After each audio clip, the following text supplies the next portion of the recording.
for the bride. Ito yung mannequin guys na nilagyan ng mga alahas, gold, jewelries, ganun. So itong ginawa ko, she want, purple.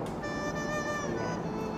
Hindi ko na na-film kung paano ko siya ginawa guys because the customer is hurry, char. But I have also another one here. It's white color. Yes, but made of pink and white artificial flowers. Yan guys.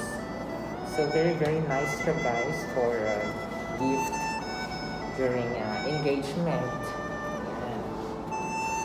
Yan guys. Thank you for watching guys. Hope you like my creations. Charm creations. Nilagyan ko pa siya ng what you call this? Shabak tawag nila dito. It's for magmukhang ano talaga siya. To look more lively or life-size. Char! Thank you guys! Thank you for watching Namin Laos TV.